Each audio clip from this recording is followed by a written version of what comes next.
anunciado, recibimos a Andrés Cerizola, a quien le agradecemos su presencia. Gracias por venir. Buen día. Muchas gracias, Nicolás. Bueno, vamos a hablar sobre varios temas. Siempre es un placer recibirlo. Estuve la pasada semana en el lanzamiento de la presentación de la Ley de Emprendedores. ¿Es una buena iniciativa? Efectivamente, es un proyecto de ley por ahora. Ahí el presidente de la Comisión de Innovación, Ciencia y Tecnología, Rodrigo Goñi, está impulsando un proyecto multipartidario, en el sentido que tiene el apoyo del Frente Amplio, el Partido Nacional, del Partido Colorado, el Partido Independiente y el Partido de la Gente, para que se apruebe en el correr de 2018 una ley de promoción del emprendedorismo. Y bueno, estuve en el lanzamiento de ese proceso. ¿Es algo que se necesita? Bueno, a nivel de lo que es la comunidad emprendedora, hay un grupo de gente que dice que la idea de una ley de promoción del emprendedorismo es una idea rara, porque, bueno, si el Estado quiere apoyar el emprendedorismo, hay mucho más que se puede hacer por la vía de derogar leyes que de aprobar leyes. No obstante, creo que es una posición que tiene algún mérito, pero que es un poco extrema. La idea de este proyecto, que es un proyecto austero, no quiere encargarse de todos los temas del emprendedorismo, sino tratar de ver algunos obstáculos que las personas que estamos en el ecosistema emprendedor en las últimas décadas vemos sistemáticamente que los emprendedores se enfrentan, tratar de eliminar esos obstáculos. Hagamos un puntito ahí. ¿Cuáles son las dificultades hoy? Alguien quiere emprender.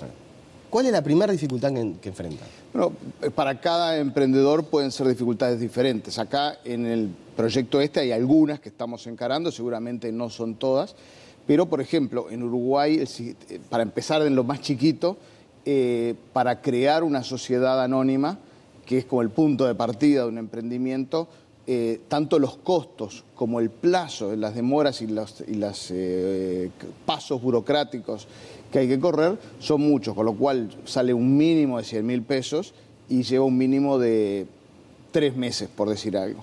Aún así, esa sociedad probablemente no se adapte plenamente a las necesidades de un emprendedor que va a necesitar conseguir inversión, salvo que venga de una familia con dinero, y la mayor parte de los emprendedores tienen que cuidar cada moneda.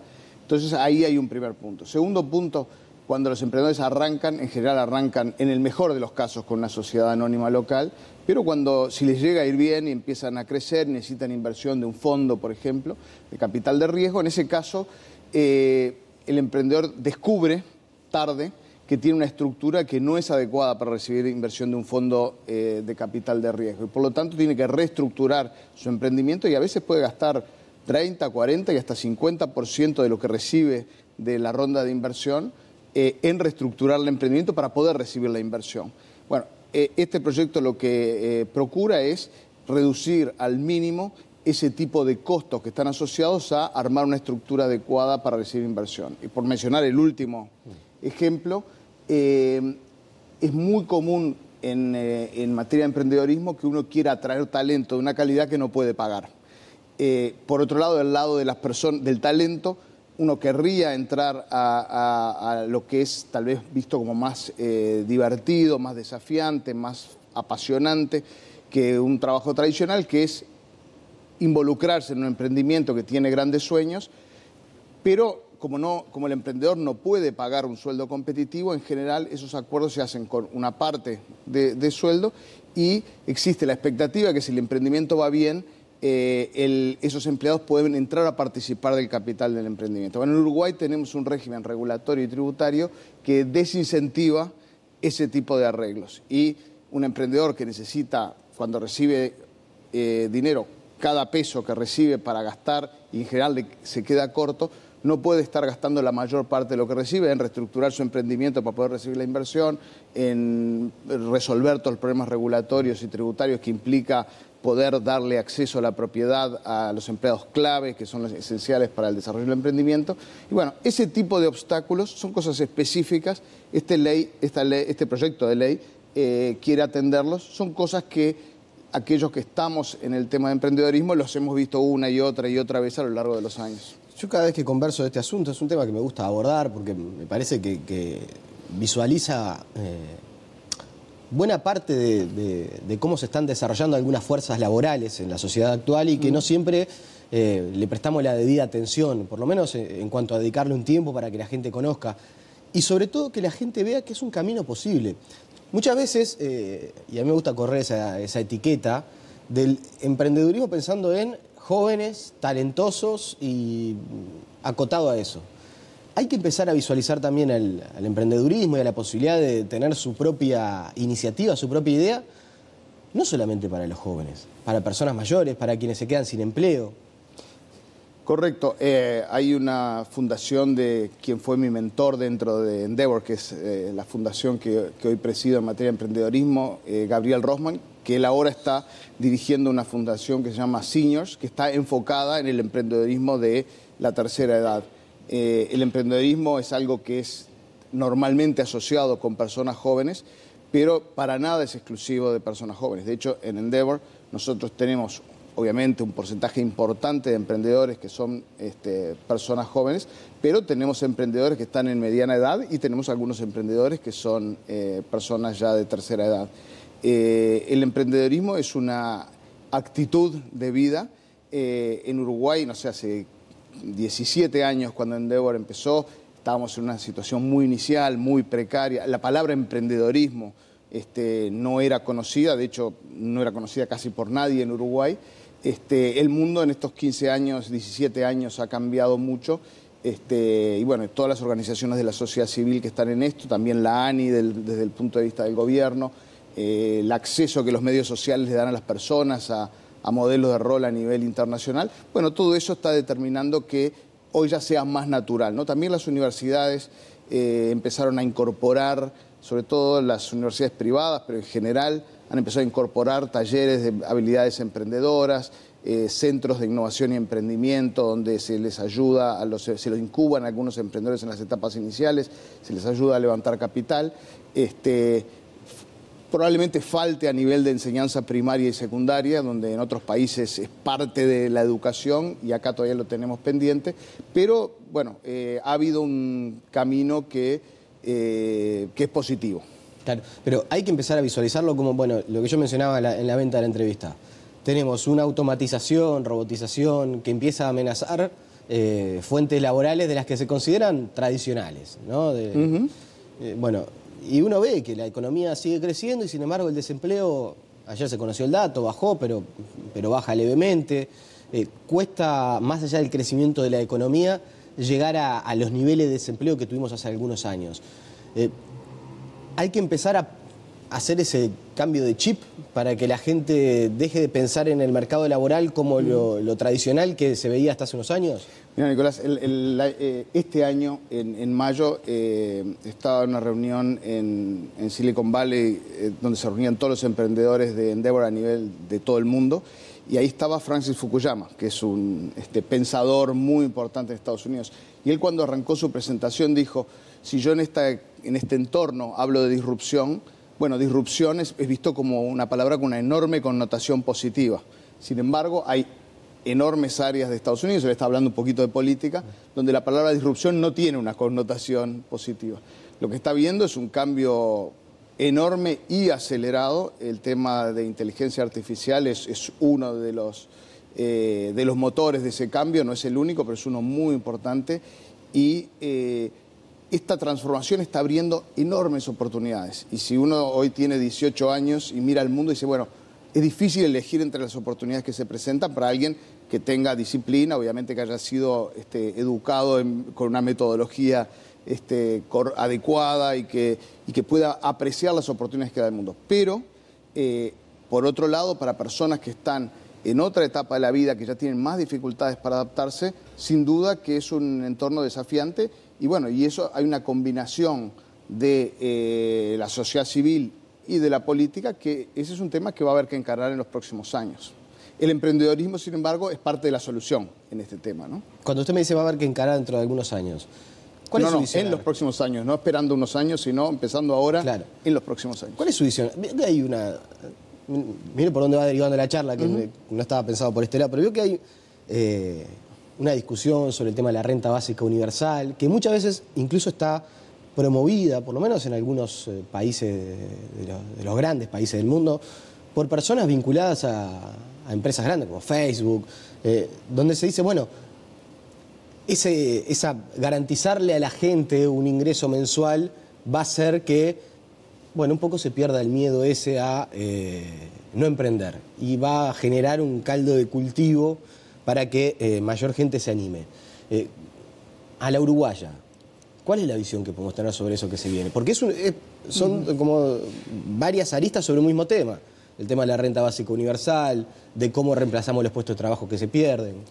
Sí, yo no soy ni un político ni un economista, soy un abogado por unas semanas más y después de un tiempo sabático espero ser un empresario de tecnología.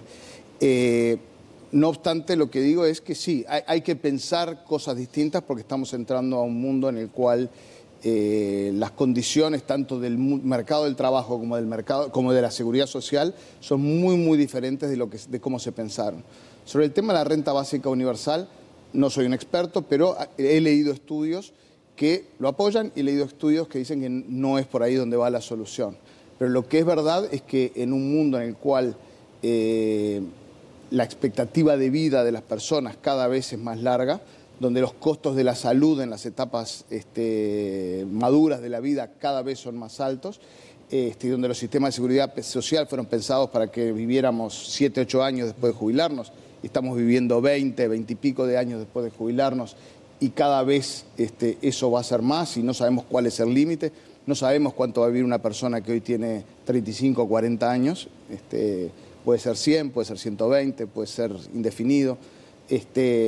Obviamente eso obliga a pensar las cosas de nuevo y ahí también, no sé, por mencionar un ejemplo impresionante, nosotros a veces decimos, bueno, parte de lo que un emprendedor tiene que tener es pensar en grande, ¿no? Y el otro día estábamos conversando en una reunión en Buenos Aires con un gran emprendedor latinoamericano y él me decía, bueno, cuando nosotros hablamos de pensar en grande, Elon Musk se planteó que él quiere participar del proceso de poner a la humanidad en una vida multiplanetaria. Bueno, después que uno piensa eso, pensar en grande adquiere una nueva dimensión. Capaz que se extralimitó un poco. Bueno, cuando él empezó a hablar de los autos eléctricos, parecía una locura. Los autos eléctricos no funcionaban, andaban lentos, no tenían autonomía, eran incómodos. Todo el mundo pensó que era una locura y ahora prácticamente dentro de 3, 4 años no van a existir más que autos eléctricos.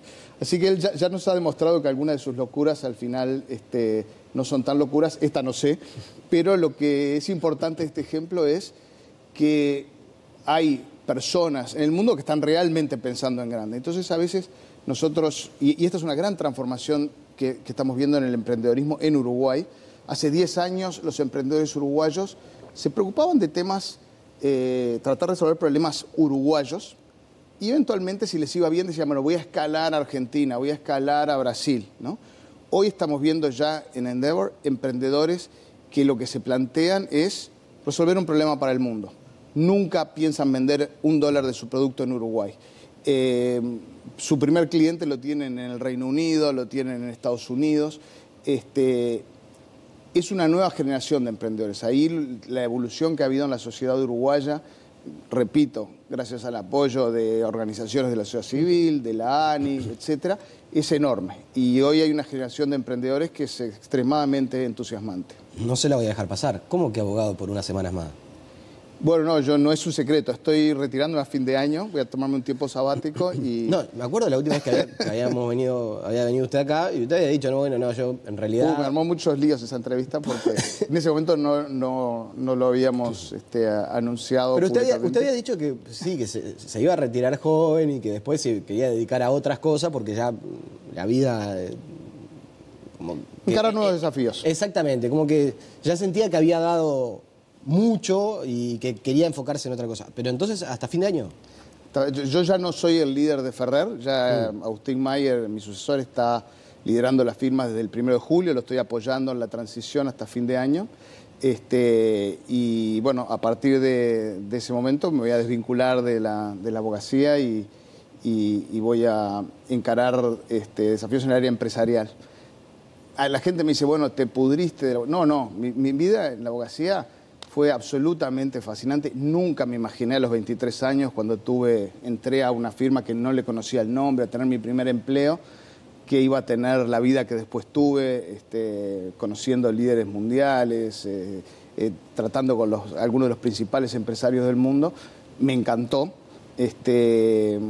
Ahora en febrero tenía a John Kerry a cenar en casa, el secretario de Estado americano.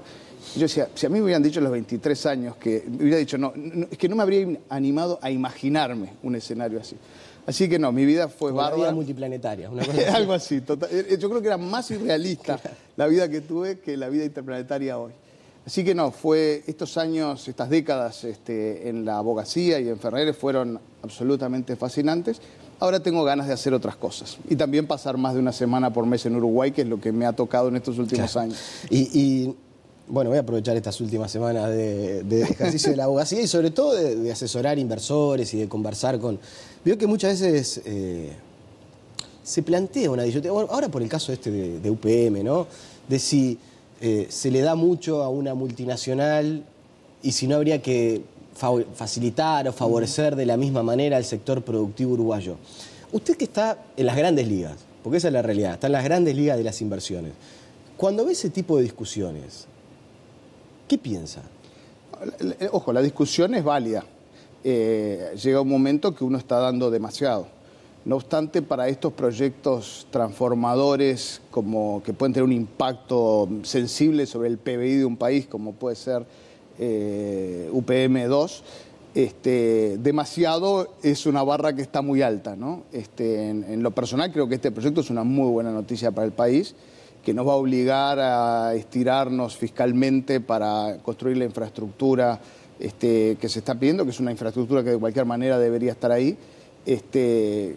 Estos son los proyectos que generan marca para el país, que a su vez atraen una cantidad de inversión que viene como en tropa flotando alrededor de la inversión principal, y que tiene un efecto inclusive hasta sobre la confianza que los uruguayos tenemos en el futuro del Uruguay y que las personas que nos miran de afuera tienen. En este caso creo que es un muy buen proyecto, estoy feliz de que aparentemente se esté encaminando, pero la discusión es válida. El tema de los incentivos, uno da incentivos para terminar de formar una decisión de parte de los inversores. Pero lo ideal para un país es que las fortalezas del país sean el incentivo principal y que el otro sea, bueno, ayudar a tomar la decisión. Cuando un país debe dar demasiados incentivos, y no estoy diciendo que este sea el caso acá, pero muchas veces sí en Latinoamérica, es porque estamos tratando de suplir las debilidades estructurales o institucionales que existen en los países, y ahí a veces pasa que los incentivos son situaciones artificiales. Y del lado de los inversores, cuando los incentivos son demasiado grandes, también uno se plantea, si me están dando estos incentivos es porque tal vez alguien tuvo una mala experiencia antes, ¿no? Y tenemos que tomar nota que UPM pida, bueno, la infraestructura ya ni que hablar, pero el tema de la paz sindical o de las no ocupaciones, la formación de recursos en educación. Yo creo que ese tema en puntual, el sindical, es una consecuencia de lo que pasó en el proyecto de Montes del Plata. Digamos, Montes del Plata terminó un año y pico atrás de la fecha que estaba prevista y casi más de 800 millones de dólares arriba del presupuesto. Eso para un proyecto es una situación de desastre. Digamos, puede pasar que después el éxito del proyecto con los años lo recupere, pero definitivamente es una situación tremendamente indeseable y que en general le cuesta la cabeza a gente. Por lo tanto, creo que lo que pasa en ese caso con UPM es que ellos no quieren que les pase. Creo que decir que todo eso que pasó en Monte del Plata fue culpa de los sindicatos es un exceso. Digamos, hubieron una cantidad de causas coadyuvantes, pero el tema sindical en el proyecto Monte del Plata fue un tema muy complicado. En un momento, por las causas originales que sean, en un momento se fue totalmente de control. El proyecto se volvió inmanejable para los inversores.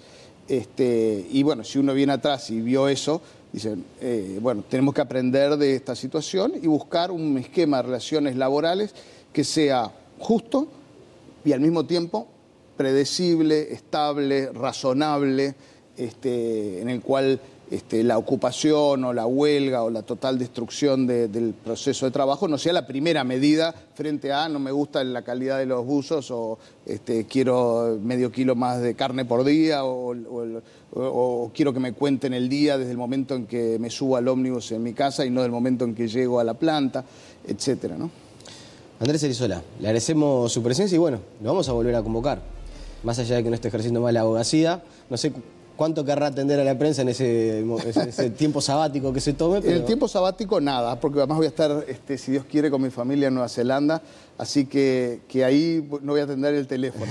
Pero después de que vuelva a Uruguay, que pienso volver en marzo, con muchísimo gusto. Bueno, muy bien, conversaremos entonces. Le agradecemos su presencia esta mañana. Nicolás. La pausa y seguimos con muchas más noticias.